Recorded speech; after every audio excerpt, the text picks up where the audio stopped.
everyone, and welcome back to another episode of the Canary Room. If memory serves me right, it's episode 9 of season 3 of the show, but to be honest, I can't quite remember. I hope everyone's keeping well. I must say, this episode I have had some help in the filming, so I managed to prize my 14-year-old son Will off his Xbox, and Will helped me film the top tips section of the show today, so I'm very grateful to you for that, son. Thank you. I've tried to film close ringing birds on 3 separate occasions for you, and every time I just couldn't quite get the angle right, so Will's helped with that. That's coming up in our top tips today, as is moving birds, and as is the use of a light bulb in nests. More of that later on. We've got all of your favourites, of course. Today we've got the Redpole Diaries, some exciting news there. Top tips I've mentioned. We've got the garden birds, beautiful garden birds today. We have no On the Road again this week, but next time out we'll be taking a special visit to a very successful Norwich breeder. I'll just leave it there for now. It's a virtual visit though, because obviously we are still in lockdown. I must just say a huge thank you to everybody who has taken the time to be very generous with their donations. So thank you, Stephen Thomas, Graham Parker, DJ Ashton, I think that's Darren, Martin Gentles, and it's that man again. It's Michael Burling. Michael, thanks very much indeed. Michael, if you're on Facebook, you can check out his channel. It's the Dog Father, and it's dog training. Fascinating work that he does. So cheers, Michael, for that.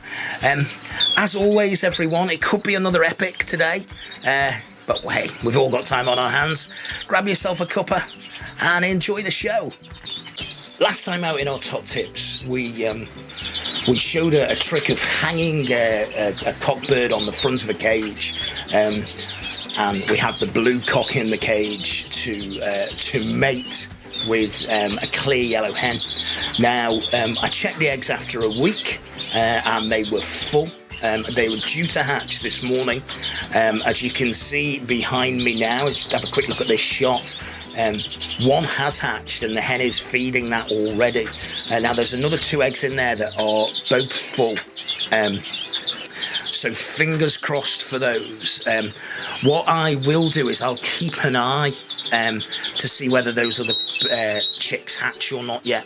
What has been happening in the Canary Room of late is that the majority of nests are having hatched on day 13 rather than day 14, so essentially they've hatched a day early.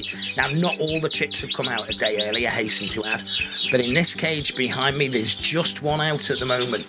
Now, I like to time things in the Canary Room, so there's a couple of nests hatching at any one time.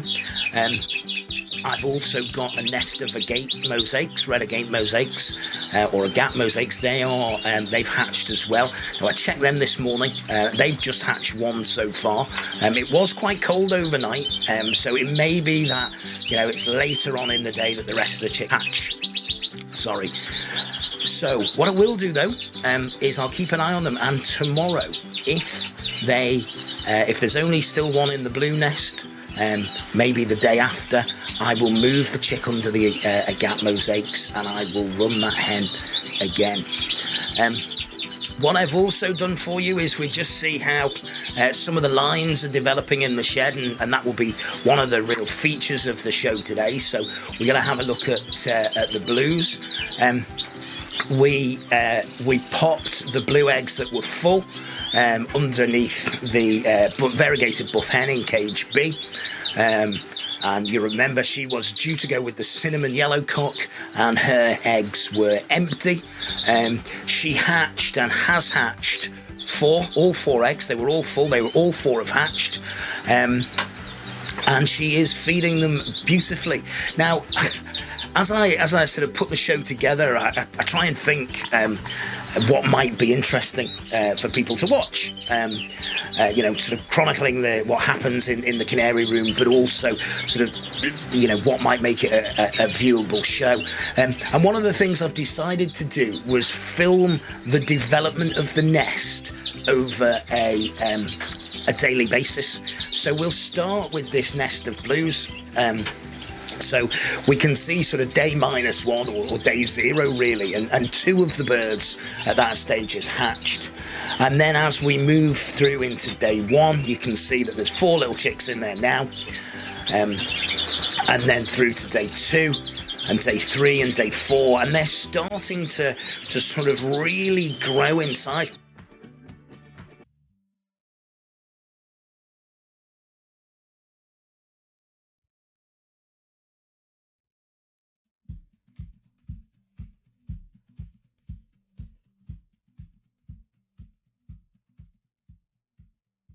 And they grow exponentially around the 6, 7 and 8 day mark.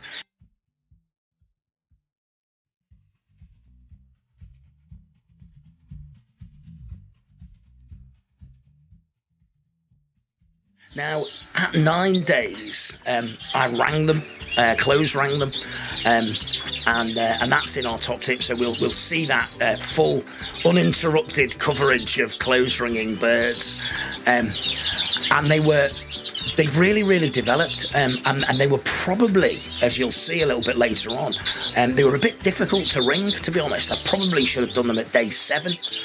Conversely, I've got another nest of just 2 chicks in it.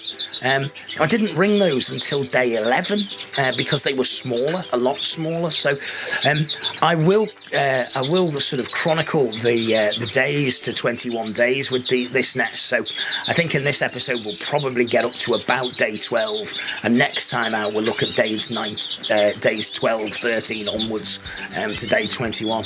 The one thing that you will notice as they start to feather up is there's no blues. So there's a nest of 4 very nice chicks, but there isn't an allied to white amongst them, which is bittersweet, really. You know, I'd like to get some allied birds. What I have done is I have checked the nest of the other hen, the variegated, whose chicks they are, and she's laid 5 eggs, and they are all full as well. So they're due in a week or so's time, rather, and they're full. So fingers crossed they will hatch as well, and there'll be a blue amongst them. So of course we've got the cria behind us. We've got the variegated still here. What I've also done is I've put the blue cock over a clear buff hen that was one of our cock birds that turned into a hen. She only laid twice, and I checked the eggs and they're clear. So she's currently incubating another bird's eggs, and I've ran the blue cock now in with a self-green buff hen. So we'll see how we get on with the blue line. Chicks aren't big enough to tell the quality of them yet, but it's a very different story with our clears. When I first started keeping fifes way back at the turn of this century, so 2001, I think it was, I got my first fifes. Like many who come into the hobby, I made the mistake of being fixated on colour rather than type. And so after my first year, I'd acquired some birds from a gentleman by the name of Pat Fenlon, and I bred I think 45 birds in my first year off 6 pairs, you know, which I'd kill to have that kind of yield now. But what I did after my first year was I got rid of the vast majority of birds that weren't clear. So I kept maybe the odd variegated, the odd white, but everything else I got rid of. And that was a mistake. You know, it really was a mistake. The variegated birds had type, but I just wanted clears, and I had some success as a novice with my clears. I won best novice clear at North of England. I won it at North Wales, which were 2 big shows at the time, as they are today. So it was some part vindicated. my clears in the champions have ebbed and flowed, it's fair to say. I concentrate on keeping quality birds rather than colour of birds. But over the last couple of years, the birds have lightened up. We saw the old hen and the variegated yellow cock, her son.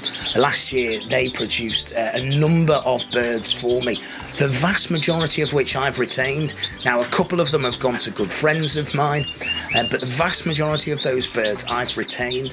So there is a couple of dark birds that they bred, but the majority of them, including five, clear or ticked buff hens, remain in the shed, and that's, really building around that family of fifes.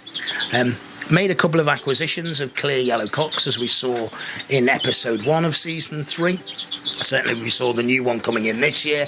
And I have to say, the quality of what I've seen so far from those birds is looking good. Now, a little bit later on in the show, we're going to do a sort of bird of the week. It's going to be 3 birds, so I'll introduce you to one of the young borders, one of the young fifes, and one of the young red agate mosaics as well. The quality I'm really happy with. Now, birds will change, young fifes will change, and they go through a variety of different stages. So when they come out the nest, what you're looking for is, and we can see a really good example of it in this cutaway now, is a really good cut in the neck. So you've got that real clean neck on it, and you hope over time that cleanness stays there.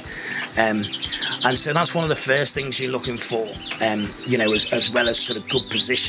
Difficult to tell on size, although there is a marked difference in some of the bird sizes. But at this time of hatching, I think that's more to do with how they've been reared and fed rather than what the overall size of the birds is going to be like. The clears do change, and they will go through a stage where they look awful. And I'm often sort of sat there with my head in my hands going, where have all these really good clears gone? So we have bred a significant number of clear and light birds this year. I've got 4 nests behind me here with chicks that we're going to take some of them away today, and we're going to wean them a little bit later on. There's 3 clears in cage 8, 3 clears in cage 9, 3 clears in cage 10, or one's at 10%, and in cage 11 there's a clear and 2 variegateds. We've already got 1 clear away, and we've got another 2 10% away. So the volume of birds is there. Of course, what we're interested in is the quality. The quality seems to be there as well. So I've got a number of young off the 2 clear yellow cocks that we've got in the shed now, and the quality in both of those birds seems to be there, which is great. Anything can happen. Anything does happen, everything probably will happen, and they will change. But so far on the clear line, I'm very, very pleased with what I've seen. Similarly, the green line, whilst the volume of birds isn't there, as we can see here in this shot, I've got 5 dark birds away with a cinnamon, and the quality of these birds looks really good. Certainly there's a heavily variegated that looks like it's going to be a yellow. That's out of the best dark hen back to her father, and that is starting to shape up really well and really nicely. A long way to go. I'm pleased because if I look at what's in the nest, the old hen with her second round, she's got 2 dark young in the nest. I've got a nest of 3 dark, which is out of her daughter, and the good buff cock, his son. So there's 3 darks in that nest. There's also a clear in that nest. Now the clear from that nest is out of cage 5, and that is, she hatched a single nest there, and she had 3 eggs. They were all full, but only 1 hatched. I didn't want to let it rear just a single chick. There can be some real challenges with single chicks. The bird that we'll see in Bird of the Week is a single chick, but unfortunately, you may remember from the last episode, the old orange ring hen and the young buff cock bird, clear buff cock, they had a single chick under a dark green dark bird, and although it got to a stage where I rang it, it didn't make it.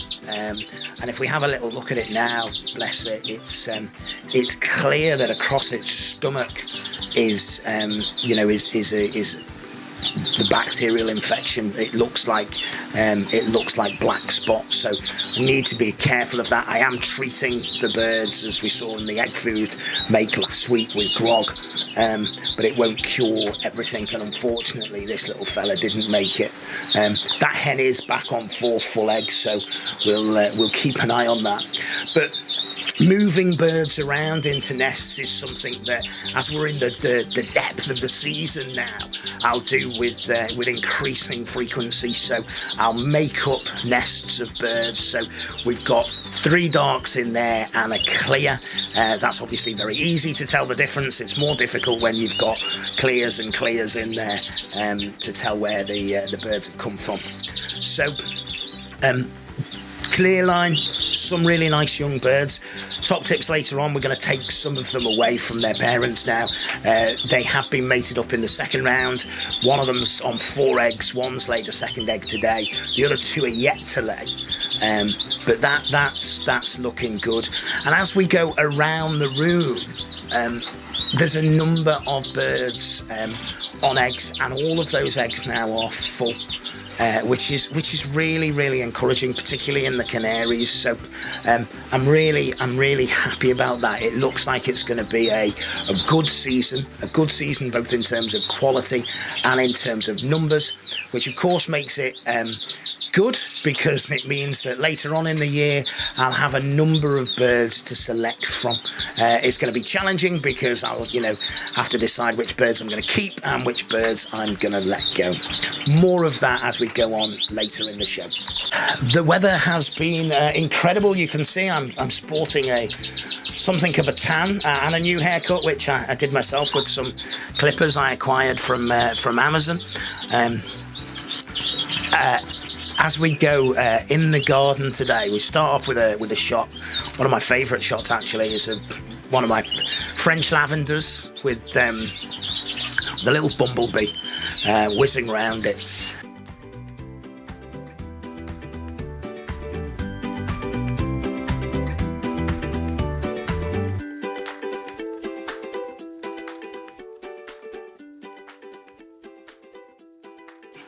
On the feeders, they'd gone for a couple of weeks, the goldfinches, but they were back here, and you can see it was a particularly windy day when I shot this, and they are sort of clinging on and still eating for dear life. So there's some admirable qualities amongst these goldfinches.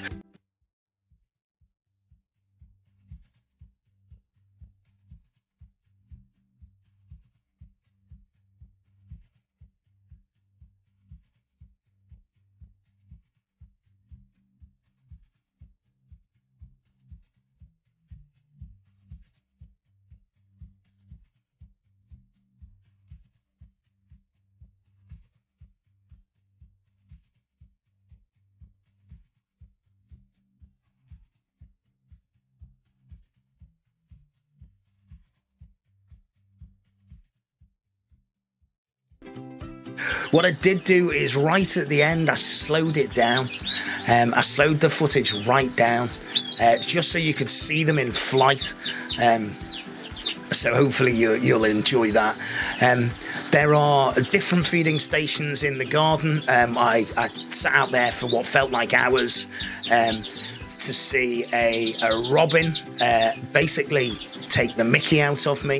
But before that, there was captured this on film, and again, so you can see it, I've slowed it down 50%. But in the bushes was a great tit with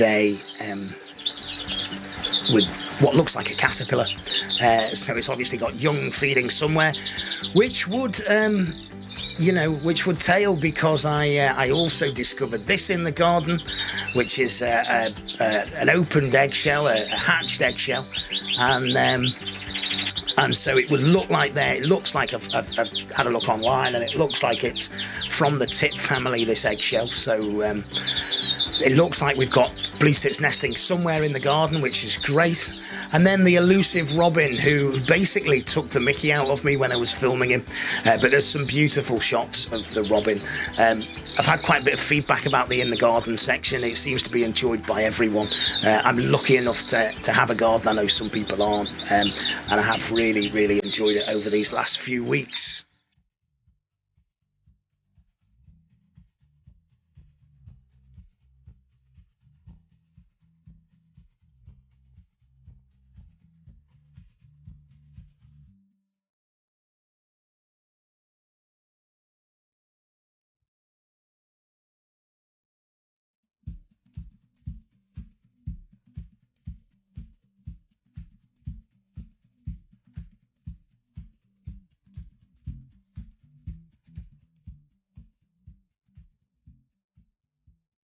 From the birds in the garden to the British birds in the shed, it's time for the Redpole Diaries.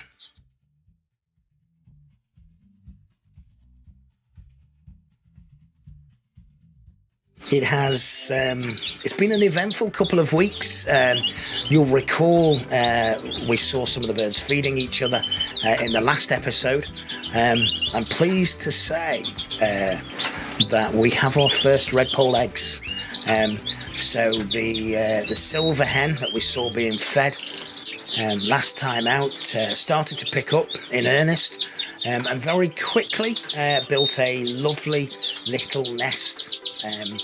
Now that nest was very quick in construction, and very quickly followed by eggs. Now you can see here the difference in size between a Fife egg and a Redpole egg. Not as big as you'd think, the difference in size. Probably if I'd had a border egg at the time, that would have made a real difference. So first egg, she laid 5 in total. I did take them out every day. I've set them now. Unfortunately, as I was setting them on day 5, I smashed one. Now, I was absolutely devastated. I haven't broken an egg in the room for many a year, despite the fact that, as Claire would say, I've got hands like shovels. I've managed to have quite a gentle touch when it comes to eggs, but I smashed one, and I have to say I was absolutely devastated. So she's set on 4 eggs. She's incubating them now. Incubation period for the Redpoles is 11 days. We've got live food in.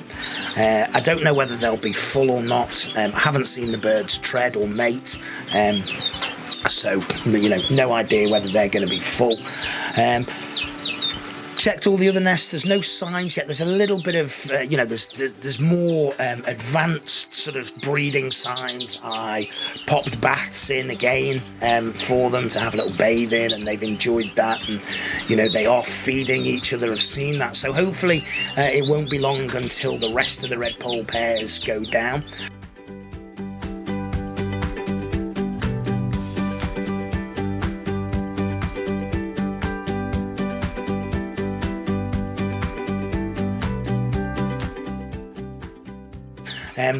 I'm absolutely over the moon this morning, because what I also noticed in the week was one of the Siberian hens who's with the cockbird picking up, and I put together a little bundle of nesting material, and I'll show you how I did that in top tips.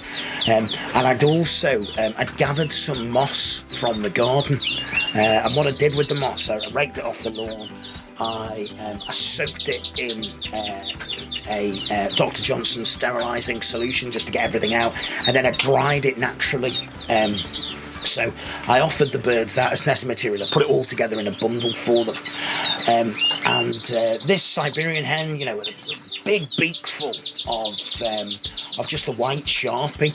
really. She's not interested in my hard work and labour.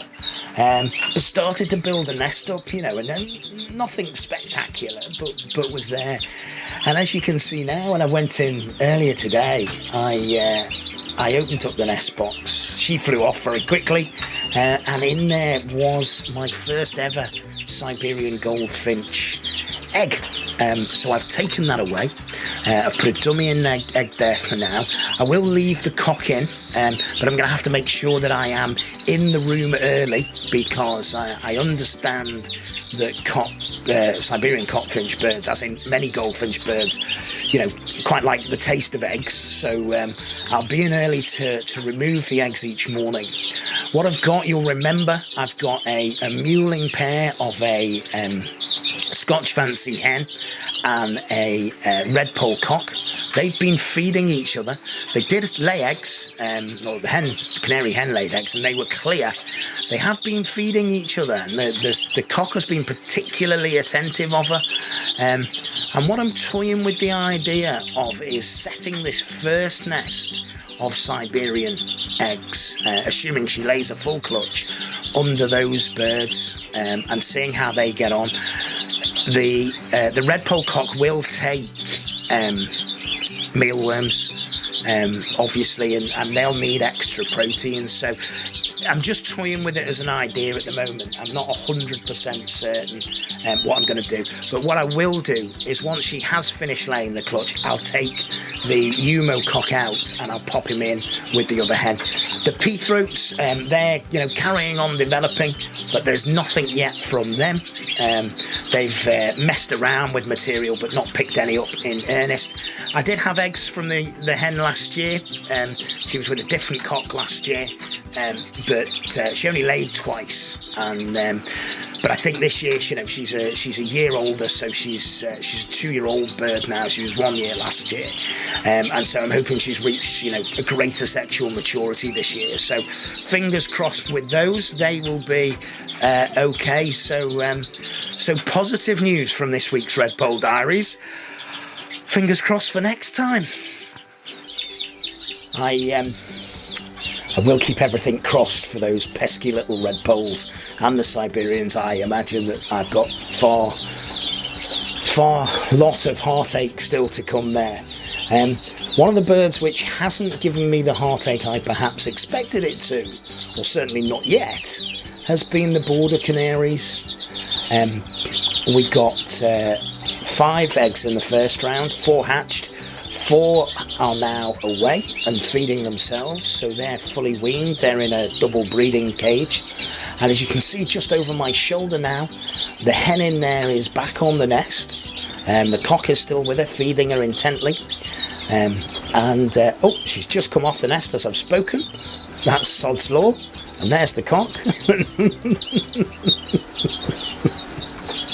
Oh, you couldn't script this. So what I was going to say was, she's very dutifully sitting on 6 eggs, but as I've started to film, she's just jumped off them. Those 6 eggs are all full.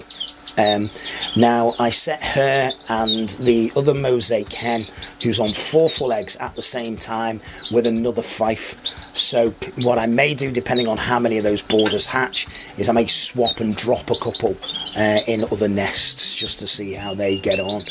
The boarders, one of them we'll see in Bird of the Week this week. You know, the young that have come out look fantastic. You know, really interesting to see the comparable size between the sort of boarders when they first come away and the fifes, and the boarders look positively huge.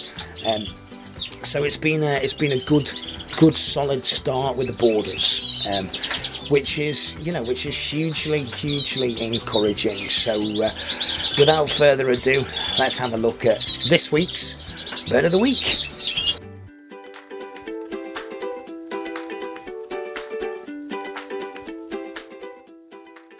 So first up in Bird of the Week this week is one of our young boarders, one of 2 clears that we've bred this time round, or certainly from the first round, so fingers crossed for the second. I do like the look of this bird. Let's see if we can try and get it up onto the perch.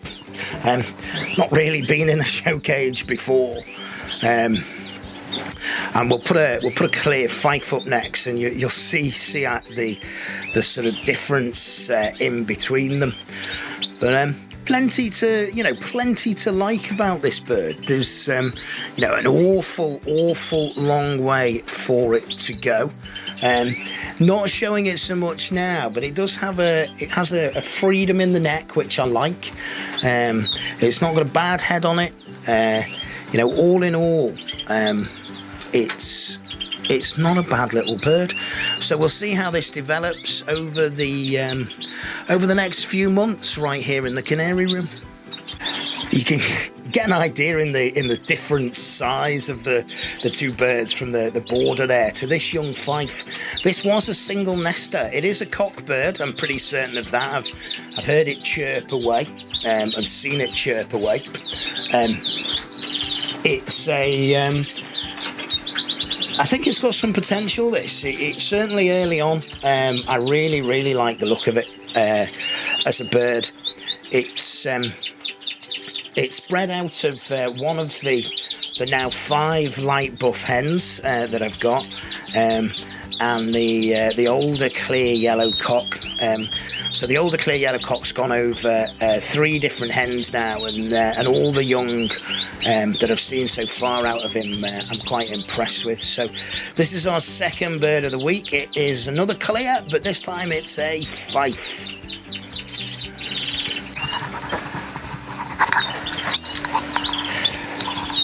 We've seen the relative steadiness of the two, certainly the fife and the border.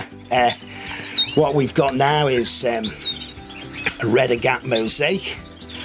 This, I believe, is the hen. You can see she's a little dainty thing, very pretty. Haven't started colour feeding yet. I will do that at about 45 days, which is going to be in the next week or so. That there'll be 45 days. And what I'm going to do, I will look to exhibit these birds later this year. But what I will do is I'm going to mix the carafel in the egg food.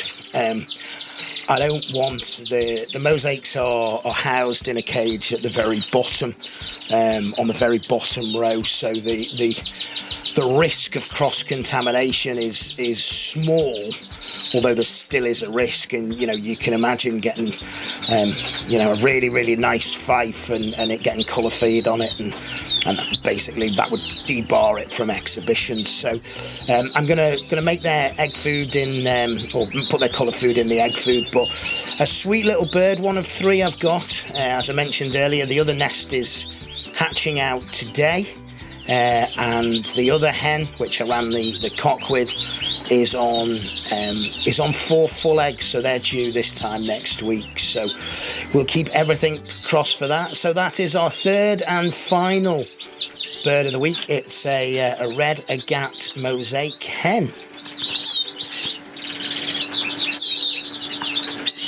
It is a part of the show which is incredibly popular.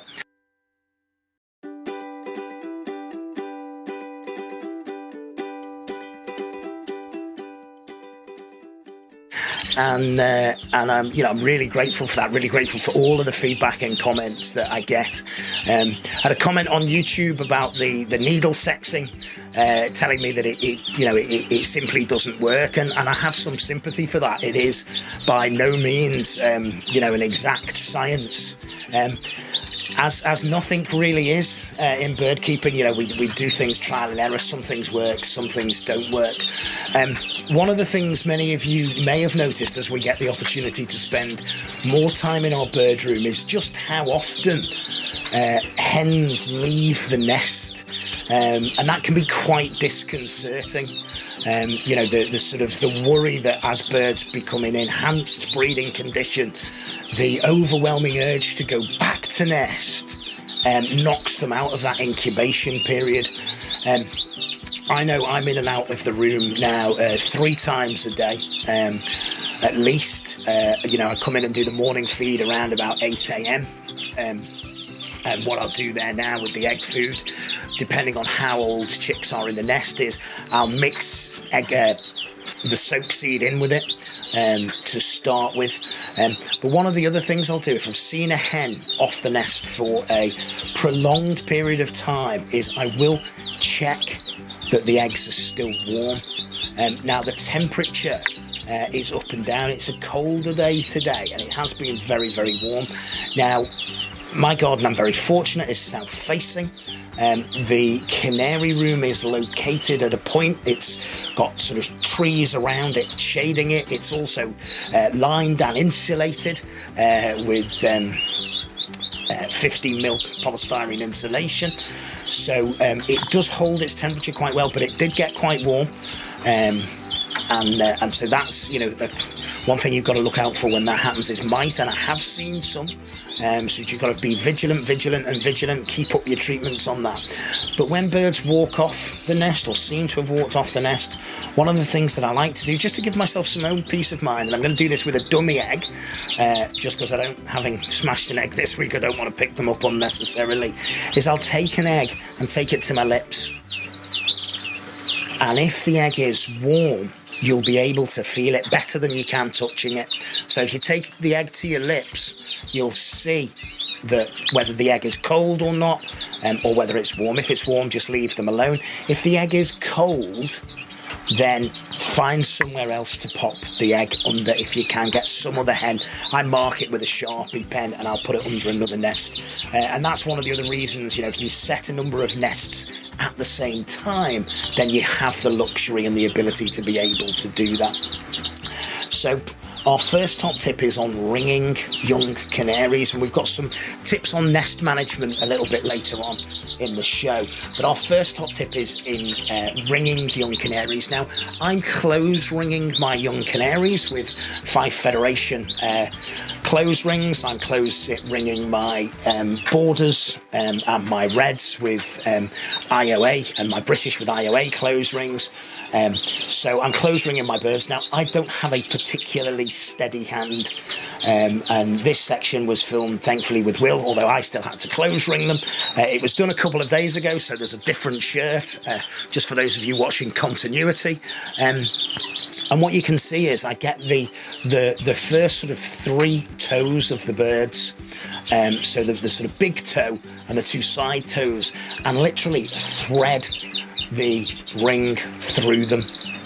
And then these birds here were 9 days old. That was probably a bit late. I probably should have done them at 7 days.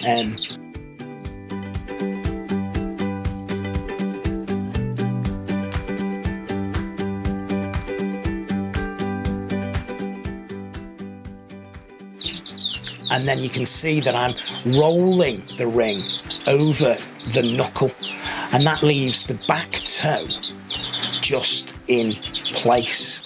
And so you roll the ring over the back toe, and then you can see the ring is on the full leg. Now, I repeated that 4 times. I've left, I did think when I was putting the show together, I'd speed up the next bit, but I'm leaving it at actual pace. So ringing 4 canaries took me in total 5 minutes. There are people who can ring a canary in a matter of seconds. I am not one of those people. Be confident.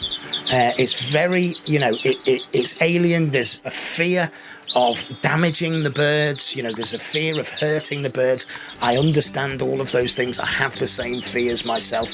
And so the reason I've left this segment in its entirety is to show you that this is how long it takes me. And you know what? That's okay. As we see the birds later on getting fed, they're fine. They are, you know, there's no ill effects for it. Now, with the canaries, I don't cover the rings. With the British, I will cover the rings because British finches do not like anything in the nest. And you will often see stories on Facebook of rings being jettisoned from the nest. Birds with rings on being jettisoned from the nest. So I don't do it with the hen canaries, but I will do it with the British finches. So that's how I close ring my canaries. You see a nest here. You'll notice I call it the nest of blues. There isn't a blue in there, but hey, they're from a blue cock, so they'll always be blues to me. So that's the first of our, or the second of our top tips on today's show.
Our next top tip is around nesting material. Now, this is an absolute bugbear of mine. I've ordered some more nesting material and it's arrived and came very promptly. But I am fed up of seeing nesting material strewn all over the cage floor. Absolutely drives me bonkers. I've got the little wire things for hanging it on, but you'll notice certainly in the main cage block, because the cage fronts are only 10 inches high, I only have one bar on them, and I have the perches and the drinkers on that bar, so it doesn't really work for me. So I was fed up of just pushing things through, so I decided to use a cable tie just to tie nesting material together, and that holds and then is just pushed through into the cage, and the hens will take material from it.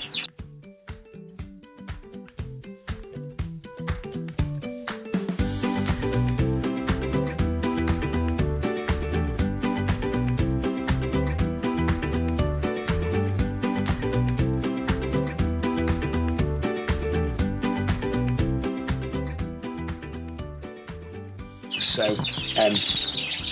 our final top tip on today's show regarding the nests before we move and wean some of the young is making the nests up. Now, I take the eggs away every day and store them in an egg food drawer full of mixed canary seed, as we saw on the last episode. And then on the fourth day, of the evening of the fourth day, what I like to do is set the eggs. Now, when I look in the nest, you can often see there are random bits of material just hanging around. What that can mean is that the eggs won't move properly. The hen, if you notice the hens, they put the beaks down in the nest and they'll move eggs, they'll turn eggs over. And sometimes an egg can get stuck, and that can cause dead-end shell. Now, what I do is I use a tip which was shared with me by a very good friend of mine, Gerald Spencer, which involves a light bulb. And so I get the light bulb, and you can't press it too much because obviously the light bulb will break, so that gives you an indication. But I make the nest, force the material down, just to make sure there's a sort of solid base before I set the eggs. So that's our next tip on the show.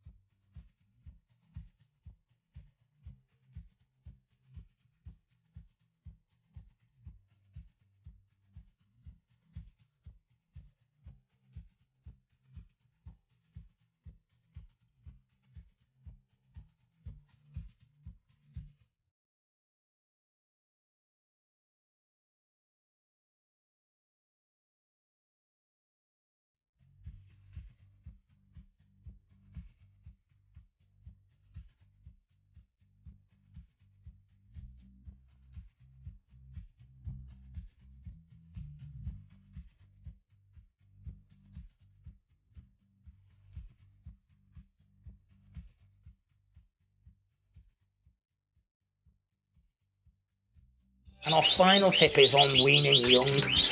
Now, I've had a number of messages on Facebook, you know, what age do you wean young? You know, how do you wean young canaries? There is no steadfast rules. I've read in books, you know, 21 days, 23 days. You wean them when they are feeding themselves consistently.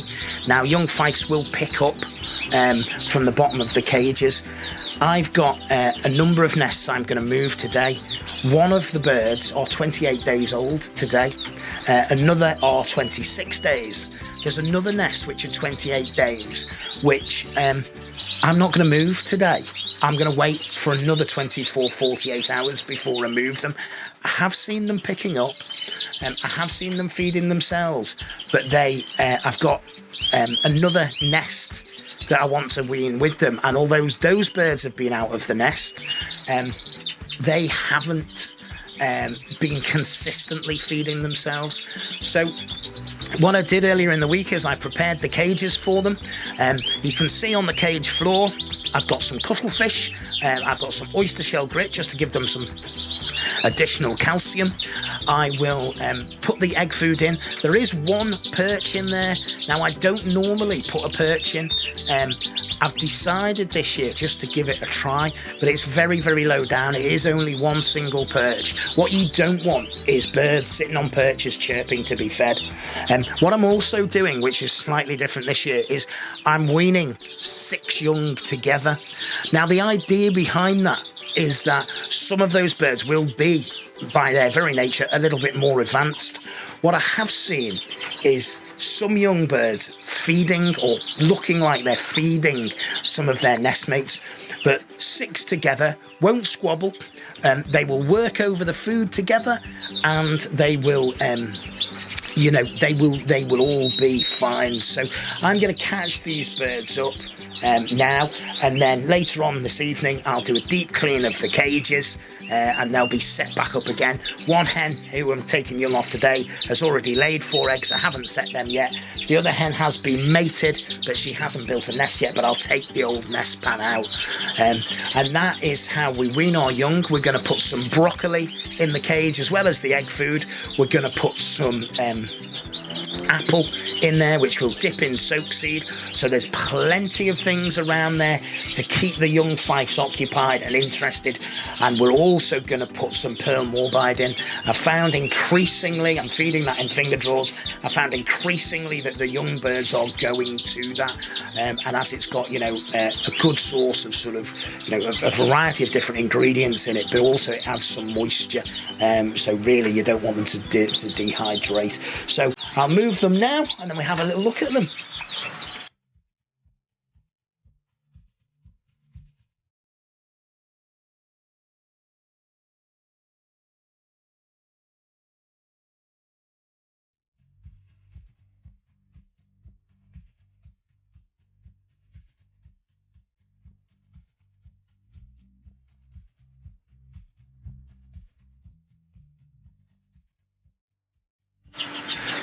If our blue lines and our green lines and our clear lines have offered us some degree of comfort this year, it seems that our cinnamon lines are once again going to be the bane of my life.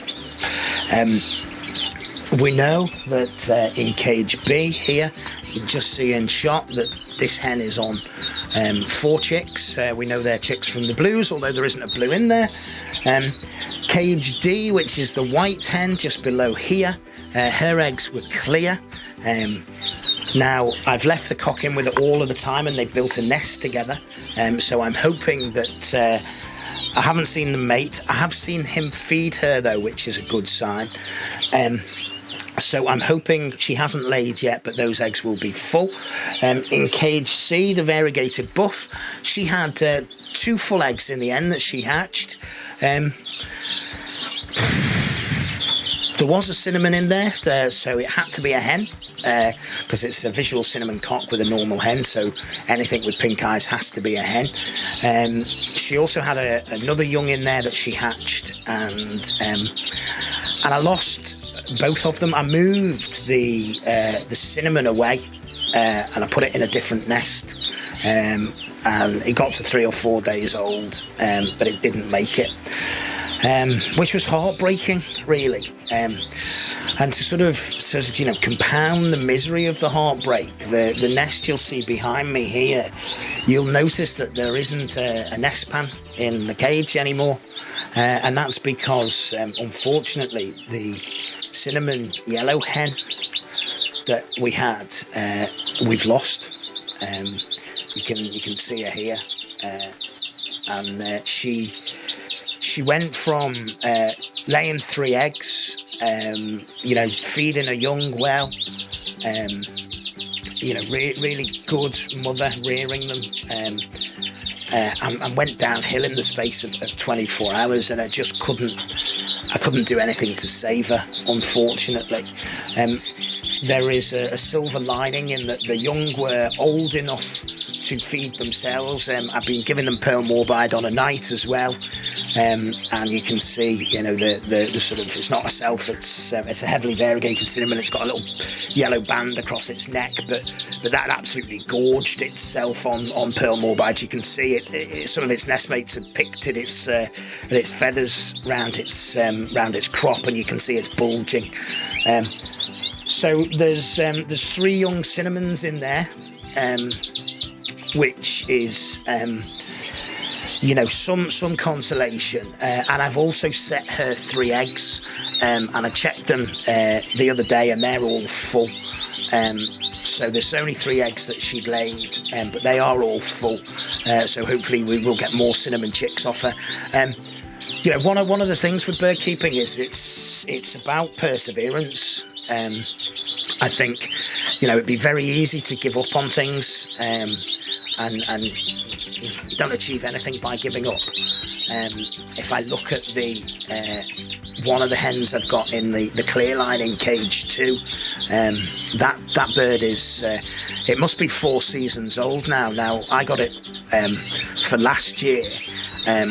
It came from Gerald. It was the mother of his best in show at North Wales, so very lucky to have it. Beautiful bird. Last year I got a couple of young out of it that unfortunately just didn't make it. This year round I'm running it with the clear buff cock, and this time round, first time empty eggs, second time I didn't see him tread at all, but I'd left him in there, and there was 4 eggs, 3 full, 3 hatched. They're about 7 days, just out of camera now. She's feeding them, so I'm going to disturb her as limited time as possible, because I really look forward to see what they look like as we come through. One of the things that I will do, you know, just seeing taking some birds away in top tips, one of the things that I will do is I'll wean the birds this side of the shed. This side's got some trays in the cages, so it makes it easier to clean them out. And then once they're weaned, I move them over to that side of the shed when I've got some room. Over the next few weeks, it's really going to be kind of a plan to wind the season down. So I've got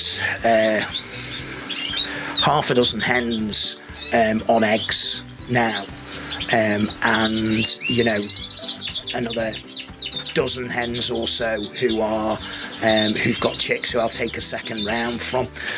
So we'll be mid-May when this episode comes out. What I'd look to do really is look and review the quality of all of the young that have come out. I like what I see so far, with one exception, which is the green buff hen, which I put the blue cock with this time round.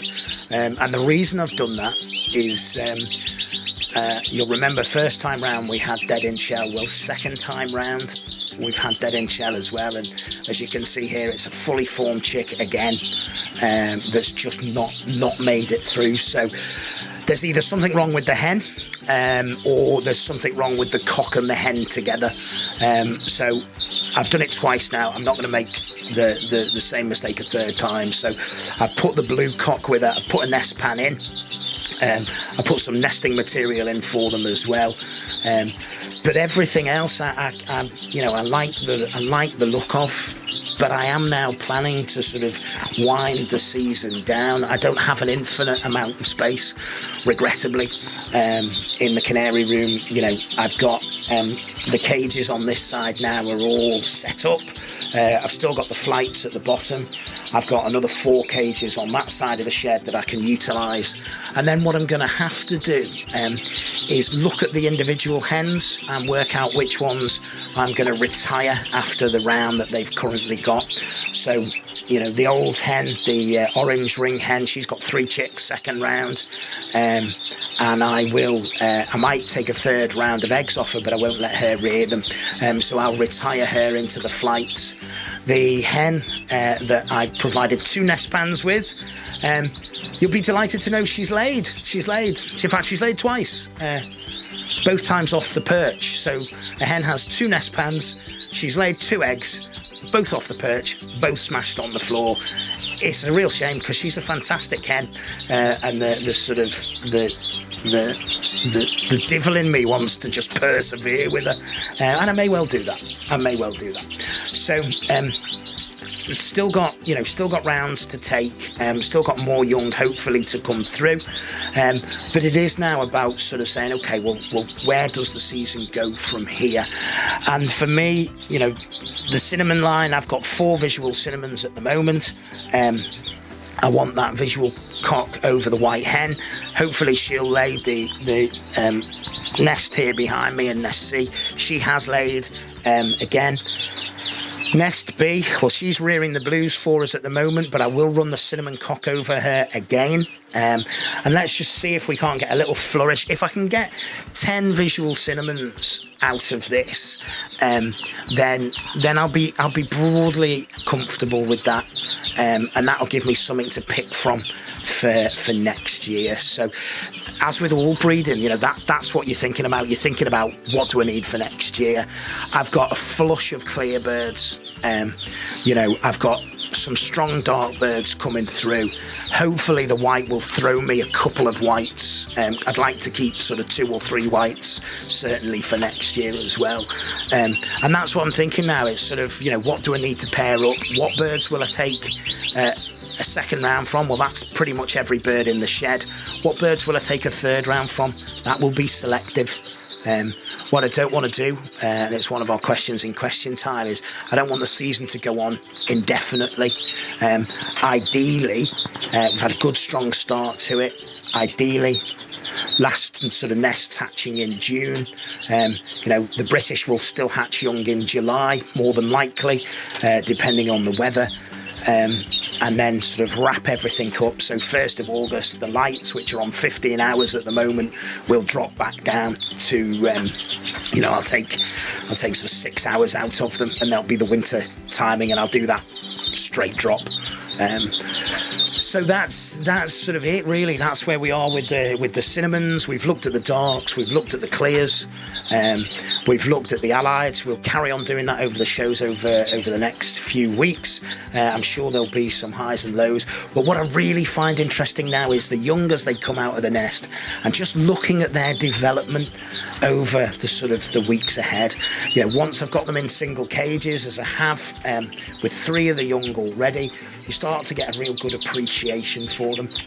They change on a weekly basis, so no judgments will be made just yet, but I start to get an idea, start to look for the telltale signs. When they come out of the nest, you know, you can see birds that look like they're going to be cocks. They've got a deeper depth of colour, but as we know, with our Norwich, that's not a guarantee.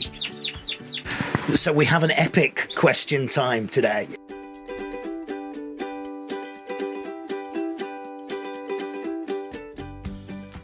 I put an announcement out up on our Facebook page, and was inundated with questions straight away, and I can't tell you how much I really appreciate it. You know, for people to engage with this show is brilliant, because that's the whole reason that I do this, you know, to try and boost the hobby and to to capture advice that I've been given and to share it as much as possible, and encourage more and more people to take up this fantastic hobby. So our first question comes in from Tobias Walters. I love your videos and I have a question. That's very kind of you. How many cages would you recommend to build up a good line of fife? Wow. The important thing, Tobias, is there's no right or wrong answer with this, but what I would say is for every cage that you fill, have a cage empty.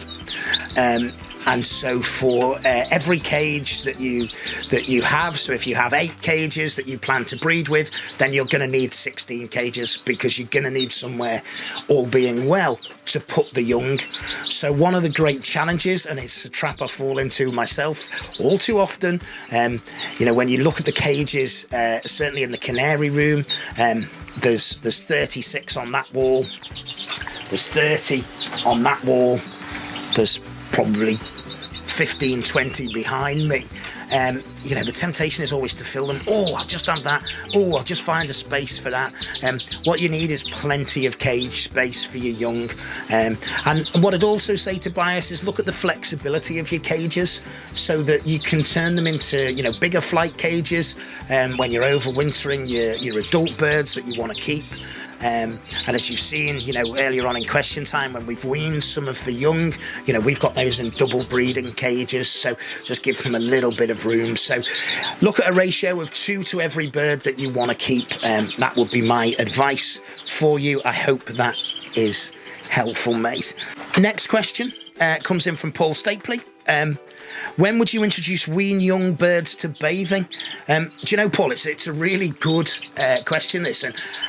And earlier in the week, just before I was doing a clean out, I put the baths on the young boarders, as we can see here, and the young fifes, and they were slightly nervous about going in the baths to start with, but they did jump in eventually. The cinnamon fife was the most adventurous. Those birds are about 6 weeks old now, so I wouldn't put baths on as soon as you take the birds away, because you know, what you don't want is for them to become overly waterlogged, or, you know, or even worse, risk drowning. So I'd say about 6 weeks. Don't leave the shed when you put them on, and always put baths on first thing in the morning, and that gives the birds plenty of time to dry out across the course of the day. Our next question is in from Richard Lane. When do you put a stop to breeding, or when is the latest you would set a hen on eggs for the last round of the year? I've touched on it a little bit in the show, really, Richard. I mean, what I would normally do is get 2 rounds off each of the birds. Now, 2 rounds of chicks. In some instances, you know, I've got a couple of birds that have already laid 2 rounds of eggs, but I haven't had chicks from them. I'll keep persevering with them. Really, sort of May as we are now, mid-May when the episode comes out, that's kind of the moment where, you know, you're thinking about, right, okay, what else am I going to take a round from? I don't like to set eggs after the 30th of June. Now, that's with the canaries. The British are slightly different. I will occasionally, but what I tend to find is the birds, you know, I think our first egg was laid sort of late February, so that's a long old time, and the birds will start to lose condition, and what you don't want is birds dropping into a molt when they've got young in the nest. So we'll want a couple of really quick rounds. You know, ideal scenario, which never happens, certainly never happens in the Canary Room, you'll get 2 good rounds out of them, lots of chicks, all be happy, tra-la-la-la-la, and you'll be done by the end of June. But as I say, I generally wouldn't set an egg after the end of June, so you've got chicks hatching in July, and that's it. I do know some breeders who've still got chicks in the nest in August, but I think it just creates problems for the following year. I hope that answers your question. Next question is, What would be the best floor covering for wean chicks? Tier wallpaper, cardboard, cut lino. That comes in from Mark Standen. Mark, I used to use paper, newspaper, which I change daily. I don't have a supply of newspapers anymore, and so I don't use newspaper anymore. I use tier wool. Now, what I will do is, because I'm weaning youngsters in double breeding cages, I'll put the egg food on one side, and generally that side is a drawer, so I can pull it out every day, every other day, and just take out any excess. What I have found is the pecking boards that I'm using this year are keeping the cages cleaner than they ever have done before. So there is still mess. There'll always be mess. Food will always get moved over, but that seems to keep it a little bit cleaner. I had another question that have come in. So a number of people have talked about the molt, and I'll cover that later on in the season when the molt is happening. I've done both Adam Kendall, the Kendall Stud, and Debbie have talked about some of the ideas that they'd like to see on the show.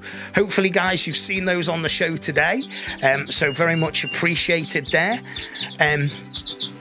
A question from Marion Wood. I have one male canary who is delightful and sings beautifully. If I bought another male but in a separate cage, would he stop singing or sing more to attract the female? Very simple and maybe stupid question from a real beginner. Well, there's no such thing as stupid questions in this game, Marion. So what I find certainly in the Canary Room is there is, probably a dozen-ish cock canaries, and the din at times, as they're competing for mates, can be huge. So yeah, absolutely. What I do find is if one cock canary starts to sing, another one will often follow, and they're almost trying to out-sing each other, if that makes sense. So I wouldn't keep them in the same cage because they'll fight, but you've no intention of doing that. So pop them in a separate cage, Marion, and see how they get on. Thank you to everybody who has taken time to make comments for the show and questions for the show. There was a question around intensive and non-intensive. Essentially, it's just different terminology that's used in the coloured canaries. So intensive is what we know as yellow birds, and non-intensive is what we know as buff birds. So, getting to grips with terminology of bird keeping is, it can be a challenge, and will all be in my book, which I am painstakingly writing, which should be out. It's self-published, so it should be out later this year. Thanks to everybody for your questions. Keep them coming in. Keep them coming in on Facebook. Keep them coming in on YouTube below, and I will do my best to answer them all. Thanks, everyone. So that's all we've got time for today. Thanks very much for watching the show. Thanks for all of your feedback. I really, really, really do appreciate it. Thank you to everybody who has subscribed to the channel. We have hit my sort of self-appointed target of 6,000 subscribers, so thanks to everyone who's subscribed. I will keep the videos coming as long as things are happening in the Canary Room, and they are happening. I will continue to keep the videos coming. So what's left to say, really, but thank you. I've made some great friends through this channel, and I appreciate their friendship. I will continue to stand behind or in front. It's probably better if I stand behind a camera. I will continue to stand in front of a camera in the Canary Room, trying to do my bit, hopefully passing on some information, showcasing this hobby for the fantastic hobby that it is. Until next time, everyone, take care.